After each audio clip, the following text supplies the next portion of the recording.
A passagem de hoje é 2 Samuel 2, versículos 1 a 17.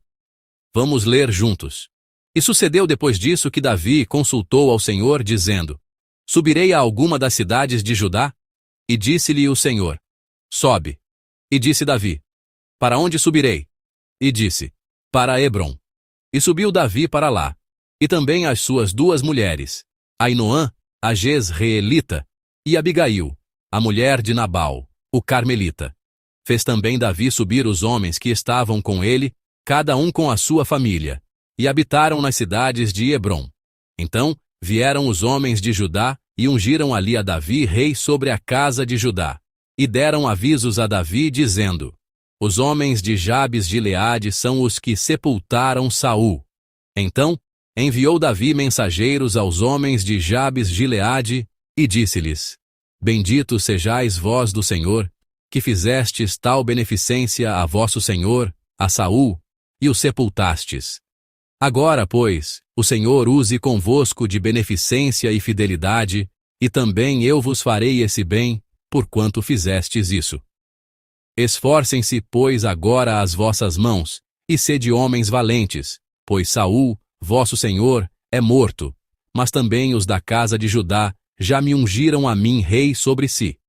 Porém Abner, filho de Ner, capitão do exército de Saul, tomou a Isbosete, filho de Saul, e o fez passar a Maanaim, e o constituiu rei sobre Gileade, e sobre os Assuritas, e sobre Jezreel, e sobre Efraim, e sobre Benjamim, e sobre todo o Israel. Da idade de 40 anos era Isbosete, filho de Saul, quando começou a reinar sobre Israel, e reinou 2 anos. Mas os da casa de Judá seguiam a Davi, e foi o número dos dias que Davi reinou em Hebrom, sobre a casa de Judá, 7 anos e 6 meses. Então saiu Abner, filho de Ner, com os servos de Isbosete, filho de Saul, de Maanaim a Gibeão. Saíram também Joabe, filho de Zeruia, e os servos de Davi, e se encontraram uns com os outros perto do tanque de Gibeão. E pararam estes desta banda do tanque, e os outros daquela banda do tanque. E disse Abner a Joabe: Deixa levantar os jovens, e joguem diante de nós. E disse Joabe: Levantem-se. Então se levantaram, e passaram, por conta, 12 de Benjamim, da parte de Isbosete, filho de Saul, e 12 dos servos de Davi. E cada um lançou mão da cabeça do outro, meteu-lhe a espada pelo lado, e caíram juntamente. De onde se chamou aquele lugar Eucate Azurim, que está junto a Gibeão. E seguiu-se, naquele dia, uma crua peleja. Porém Abner e os homens de Israel foram feridos diante dos servos de Davi. Amém. Nesta manhã, que a graça de Deus se derrame abundantemente sobre todos vocês. Eu os abençoo em nome do Senhor.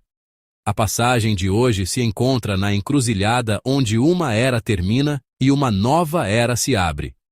Saul, que atentava contra a vida de Davi, morreu, e todas as pessoas do mundo esperavam. Agora a geração de Davi começará. A era de Davi chegou. No entanto, vemos que a palavra de Deus hoje flui em uma direção completamente diferente. Se olharmos para o versículo 1, ele diz: E sucedeu depois disso que Davi consultou ao Senhor, dizendo: Subirei a alguma das cidades de Judá? E disse-lhe o Senhor: Sobe. E disse Davi: Para onde subirei? E disse: Para Hebrom. Amém. Para qualquer um, era evidente que a era de Davi havia chegado. Davi se tornaria o número 1, e do ponto de vista da estratégia política, teria sido sábio aproveitar a confusão no campo adversário para consolidar seu poder. Mas Davi não se move. Em vez de subir para se tornar rei imediatamente, a primeira coisa que ele fez foi orar. Ele perguntou a Deus. Ele pergunta: Deus, posso subir? Deus responde: Sobe. Então Davi pergunta mais uma vez: Para onde devo ir? Davi não era alguém que perguntava apenas uma vez. Ele não era alguém que orava para justificar seu desejo de se tornar rei, ou para obter uma desculpa para isso. Ele era uma pessoa que verdadeiramente esperava e aguardava a vontade e a orientação de Deus. E vemos claramente que nosso Deus é aquele que responde a essa pergunta. Amados irmãos, creio que a fé, de certa forma, não é sobre saber, mas sobre perguntar. A razão pela qual caímos não é por não sabermos, mas por não perguntarmos. Quando julgamos a situação com nossa própria experiência, escolhemos tudo com nossos próprios pensamentos e deixamos a oração para depois. Não temos outra escolha a não ser seguir o caminho de Saul. Mas Davi hoje foi diferente. Ele estava sempre perguntando a Deus: Senhor, devo subir? Para onde devo ir? O que devo fazer lá? Davi tinha a prudência de perguntar incessantemente a Deus, ouvir sua resposta e caminhar passo a passo em obediência. Nesta manhã, esta é a fé que precisamos restaurar. Confiando no Senhor que responderá, confiando no Senhor que sempre responderá quando perguntarmos. A fé que pergunta: Senhor, o que devo fazer? Precisa ser restaurada.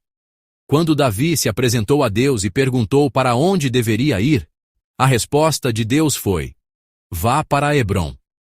Hebrom não era o centro de Israel, Jerusalém. Não era uma cidade grande, mas uma cidade muito pequena e periférica. Davi obedeceu a essa palavra e, levando suas muitas famílias, dependentes e os companheiros com quem esteve no deserto, mudou-se com toda a sua casa para Hebrom. Assim que se mudaram para Hebrom, as pessoas de lá vieram, derramaram óleo sobre a cabeça de Davi e pediram que ele se tornasse rei de Judá. Na verdade, muito tempo antes, quando Samuel visitou a casa de Jessé, Davi, seu filho mais novo, já havia sido ungido. No entanto, a unção de hoje não aconteceu apenas na presença da família, mas em um lugar público, na presença de muitas pessoas que se alegraram e celebraram. Mas se examinarmos o coração de Davi, ele poderia ter se sentido assim. Não o rei de todo o Israel, mas o rei da tribo de Judá. Ele havia passado 13 anos fugindo, esperando que Deus o estabelecesse como rei, vivendo no deserto. Mas o resultado não foi ser rei de todo o Israel, mas apenas da tribo de Judá. Aos olhos humanos, ele poderia ter ficado desapontado. No entanto, Deus havia dito que começaria sua obra a partir da pequena Hebrom. O importante não era o tamanho da cidade, mas se Deus estava com ele. E isso parece ter sido o mais importante para Davi. O nome Hebrom significa união, comunhão. Antes de enviar Davi ao trono como rei de todo o Israel, Deus o enviou primeiro a um lugar de profunda conexão com ele, e a um lugar de união, conectando-o com as pessoas. Amados irmãos, às vezes, o lugar em que estamos agora pode parecer pequeno. Eu dei tanto a Deus, e é só isso que Ele me dá? Pode parecer muito pequeno, pode parecer lento e muito insuficiente. Mas se for a Hebrom, onde Deus está presente, se for o pequeno lugar onde Deus está, será um lugar onde Deus nos treina para um sonho maior. Deus não agirá como prova de fracasso, mas como um lugar de preparação. Agora, Davi ascende ao trono como rei de Judá, com o apoio de muitas pessoas. No entanto, nem tudo correu bem. Havia pessoas que ainda seguiam e apoiavam Saul, e surgiram pessoas que se opunham a reconhecer Davi como rei. Vamos ler juntos os versículos 4 e 5 de hoje. Vamos ler juntos. Então vieram os homens de Judá e ungiram ali a Davi rei sobre a casa de Judá.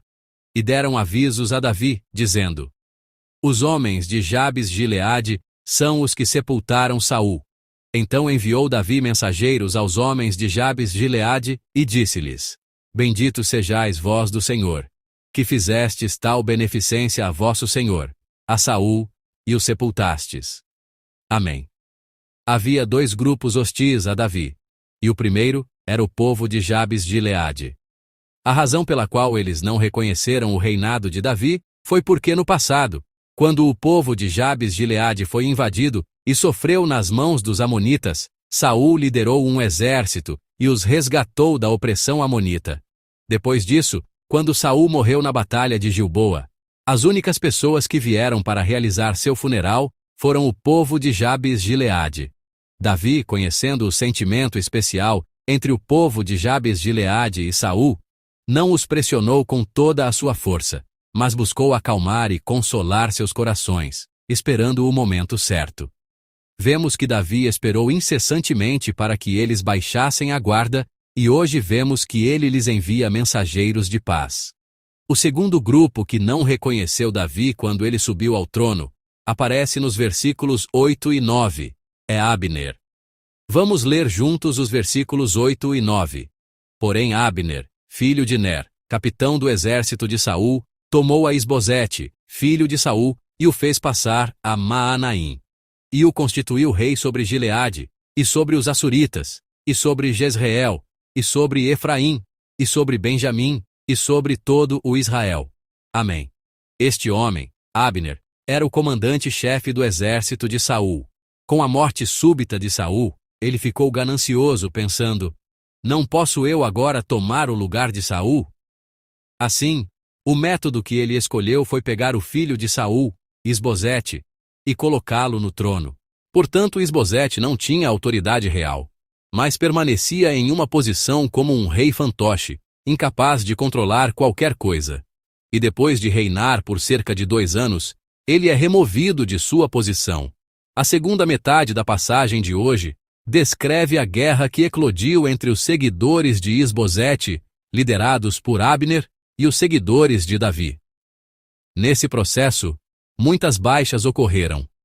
Davi havia recebido há muito tempo a palavra profética de Deus de que o faria rei de Israel.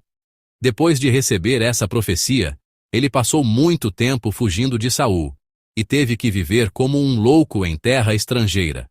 Então, finalmente, Saul faleceu.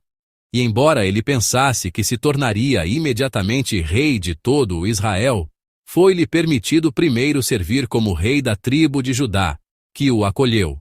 E somente após 7 anos e 6 meses, no processo de unificar as tribos vizinhas, ele finalmente pôde alcançar a posição de rei de todo o Israel. Através desta palavra hoje, queremos examinar um ponto. O cumprimento da promessa de Deus requer uma longa espera.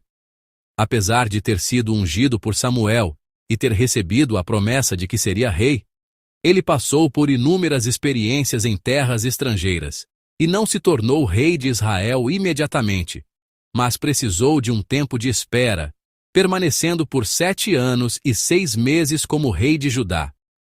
Mesmo que uma promessa e um plano sejam bons, justos e bem estabelecidos, muitas vezes experimentamos que todo o processo, em vez de ser tranquilo, é desviado por várias variáveis inesperadas. Mesmo que Deus tenha nos dado uma promessa de algo muito bom e tenhamos uma certeza clara em nosso coração, há momentos em que as coisas continuam dando errado e exigem espera. Quando você encontrar essas dificuldades, eu os abençoo em nome do Senhor para que perseverem e superem esses tempos com fé. Surpreendentemente, as pessoas muitas vezes não conseguem esperar e tentam encontrar uma maneira mais fácil ou resolver as coisas humanamente. No entanto, se olharmos para as ações de Davi, que foi grandemente usado por Deus, vemos que ele orou, ele perguntou a Deus, e ele esperou pelo tempo de Deus. Embora as coisas não tenham acontecido de acordo com seus próprios pensamentos, foi precisamente nesses momentos que ele se apresentou a Deus, perguntou ao Senhor e se esforçou incessantemente para ouvir sua resposta. Que todos nós, ao enfrentarmos qualquer dificuldade, permaneçamos diante de Deus. Eu os abençoo em nome do Senhor. Nesses momentos, Deus às vezes nos permitirá uma Hebrom. Antes de te fazer rei sobre todo o Israel, farei com que permaneças em um lugar chamado Hebrom. Através do treinamento de Hebrom, Deus nos capacitará a desempenhar o grande papel de um rei. Às vezes, mesmo que haja uma situação difícil ou um grande problema que pareça insolúvel, que todos nós possamos colocá-lo diante do Senhor, esperar e orar. Eu os abençoo em nome do Senhor.